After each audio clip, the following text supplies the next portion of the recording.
आपने ये सब बताया, जब भी हमारे सामने अगर कोई सुसाइड का कोशिश कर रहा हो उनके लिए है।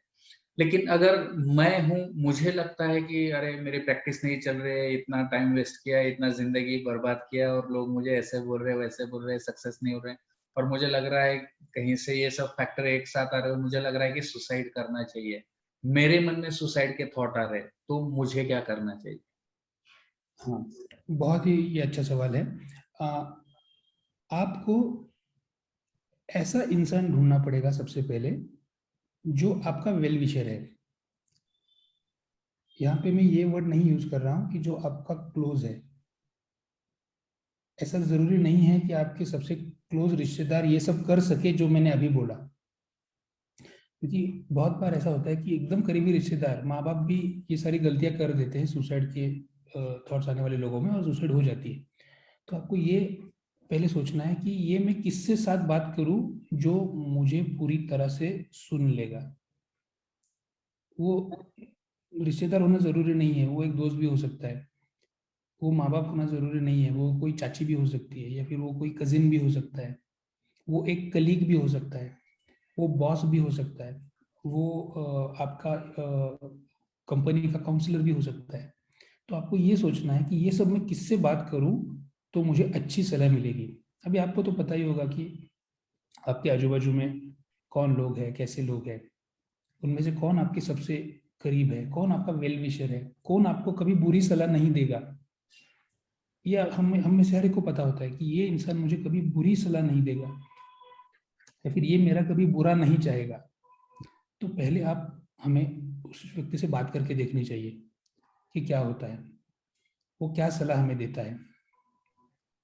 समझो ऐसा लगता है, समझो आपको ऐसा लगता है कि नहीं, उससे बात करके भी ये चीज़ सॉर्ट आउट नहीं हो रही है, क्योंकि जैसे मैंने बोला ये सारी चीज़ें जो हमने बात की, ये प्रैक्टिस से सीखनी पड़ती है, या फिर ये ये ऐसे नोट डाउन कर ली, लेकिन एक्चुअल में करना काफ़ी मुश्किल है।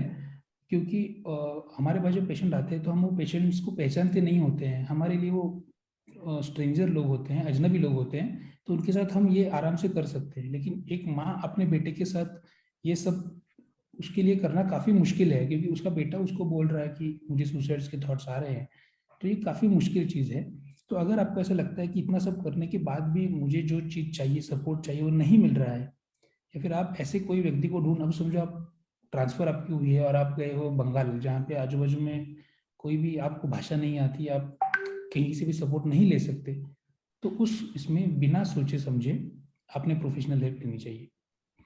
कि जब हम हमारी बात करते हैं तो आपको हजारों लोगों में से कोई, तो आपके पहचान वाले लोगों में से कोई एक को ढूंढना पड़ता है जो आपको सही सलाह दे। क्योंकि होता ऐसा है कि अगर बहुत बार पहले ही अनुभव में बहुत ही बुरा अनुभव आया तो लोग मदद मांगने के लिए बहुत हिचकिचाते हैं। जैसे हम मराठी में बोलते हैं कि दूध गरम लागलं तर ताकान आपण ताक पण फुंकून पीतो। वैसा ही इसमें भी होता है कि एक बार बात करने से ही अगर बहुत ही बुरा अनुभव या फिर एक्सपीरियंस आया, तो लोग बोलते हैं कि बात करके क्या होने वाला है, वो भी ऐसे ही बोलेगा, छोड़ दो, और वो मैटर क्लोज हो जाता है। तो जब ऐसा, तो ऐसा ना हो कभी किसी के साथ, लेकिन अगर हम में से किसी को ऐसा हुआ तो सबसे पहले हमें ये सोचना है कि मुझे किससे बात करनी चाहिए। क्योंकि गलत इंसान से अगर मदद ली गई तो वो मदद नहीं होती, वो मदद और नुकसान करती है। तो ये सबसे पहले हमें सोचना चाहिए कि कौन ये है जो हमें समझ सकता है। और अगेन, वही इंसान समझ सकता है जिसका मेंटल मेकअप वैसा हो, मतलब वो जो ओपन हो, कि जो, मतलब सपोज जो पूरी तरह से बंद इंसान हो, कि जो कोई भी दूसरा बाहर का सुन नहीं सकता, जो अपने मन के खिलाफ कुछ एक्सेप्ट नहीं कर सकता, ऐसा इंसान हमारी मदद कभी नहीं कर पाएगा।